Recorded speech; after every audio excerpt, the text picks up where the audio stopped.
Bonjour, chers Ukrainiens. Ce matin, dans plusieurs régions et villes de notre pays, a malheureusement été gâché par le son caractéristique des Shahed iraniens. Mais la plupart d'entre eux, heureusement, n'ont pas atteint les cibles visées, ce qui a rendu notre matinée un peu plus agréable. 30 Shahed ont été abattus, pas un mauvais résultat. Je remercie tous nos artilleurs anti-aériens, nos pilotes, nos groupes de tir mobile pour ce résultat et pour la protection du ciel ukrainien. Et en particulier aux 96e brigades de missiles anti-aériens de Kiev et 208e de Kherson, qui ont fait preuve de la plus grande précision ce jour-là. Ces Shahed, qui ont été utilisés par la Russie, font partie d'un nouveau lot de drones. C'est le terrorisme international des deux régimes, ils aident à lutter contre les gens. Ils en seront conjointement responsables. Cette semaine sera assez active en termes d'événements internationaux, de négociations. J'ai tenu plusieurs réunions sur ces plans aujourd'hui. Nous nous battrons pour renforcer les sanctions contre toutes les manifestations de terreur contre les Ukrainiens et pour obtenir un soutien supplémentaire pour notre État, pour nos forces de défense.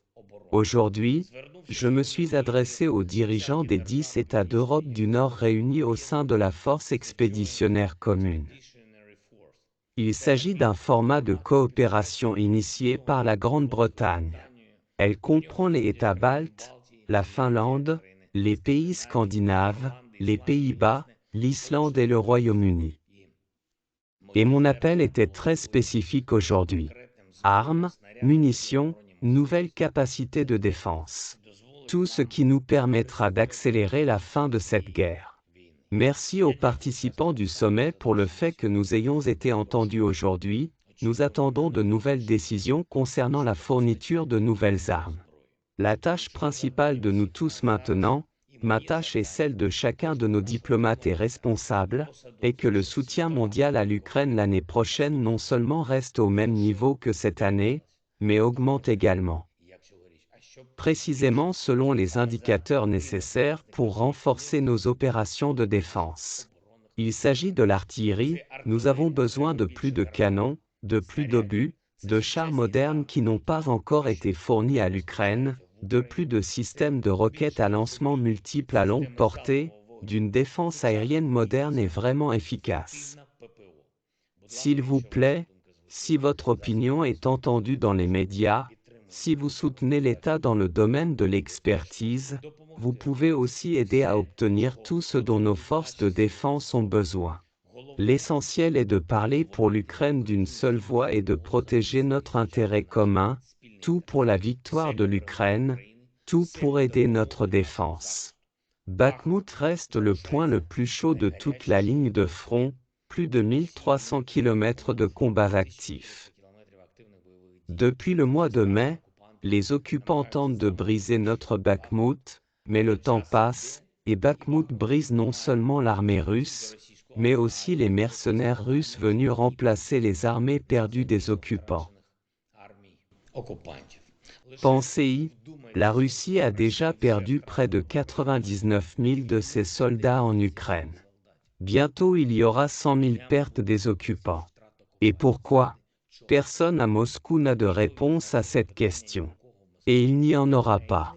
Ils font la guerre et gâchent la vie des gens, la vie des autres, pas celle de leurs proches, pas la leur, mais celle des autres, et uniquement parce qu'un groupe au Kremlin ne sait pas admettre ses erreurs et a terriblement peur de la réalité. Mais la réalité parle d'elle-même.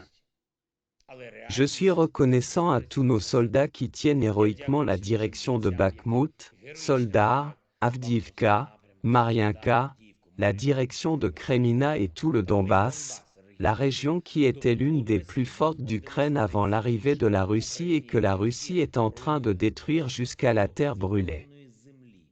Même une telle cruauté ne donnera rien à l'ennemi. Aujourd'hui, plus de consommateurs qu'hier sont privés d'électricité, à cause de l'impact de plusieurs drones dans la matinée. Mais les réparateurs, comme toujours, travaillent très activement, 24 heures sur 24. Ils essaient de rétablir l'approvisionnement en électricité dès que possible, au moins au niveau qui peut être fourni par la production. Ce sera fait. Et une autre chose est particulièrement importante. Aujourd'hui, c'est la Saint-Nicolas, un jour traditionnel où nous souhaitons tout la paix et la chaleur, une protection fiable et la victoire. Je crois que Saint-Nicolas écoutera. Aujourd'hui, juste le jour de la Saint-Nicolas, le projet du Ukrzaliznytsia et de l'UNICEF a démarré, un projet commun qui peut apporter des vacances aux enfants ukrainiens. Pour ceux qui vivent près de la ligne de front et dans les zones désoccupées. Trains spéciaux de vacances dans 3 directions. Aujourd'hui, région de Donetsk. Le 21 décembre, un tel train festif se rendra dans la région de Kharkiv. Le 23, vers les régions de Mykolaïv et Kherson. Il propose des spectacles festifs et plus de 30 000 cadeaux. Merci à tout le monde à Ukrzaliznytsia, à l'UNICEF et au gouvernement qui ont organisé ce projet. Je tiens également à remercier l'UNICEF pour le soutien de plus de 100 millions de dollars apportés aux familles ukrainiennes. Plus de 120 000 familles, y compris celles qui élèvent 4 enfants ou plus, les enfants handicapés, peuvent recevoir une aide financière. Au total, le programme touchera plus de 600 000 Ukrainiens. Merci pour ce soutien. Merci à tous ceux qui aident notre peuple dans cette terrible période. Merci à tous ceux qui protègent les Ukrainiens. Et maintenant, je veux faire appel à tous nos amis et aux personnes consciencieuses en Géorgie. Probablement, tout le monde a pu voir dans quel état se trouve Mikhail Saakashvili, dans quel état de santé. C'est pourquoi je lance un appel au peuple géorgien, aux autorités géorgiennes, nous devons faire preuve de clémence, surtout en cette période précédant Noël. Ce qui arrive à Mikhail est une moquerie. Ce n'est pas digne de la Géorgie. Il faut l'arrêter. S'il vous plaît, prenez une décision qui peut lui sauver la vie.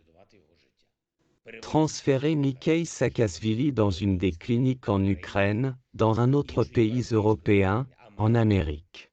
Il est temps de faire ce bon pas, gloire à l'Ukraine.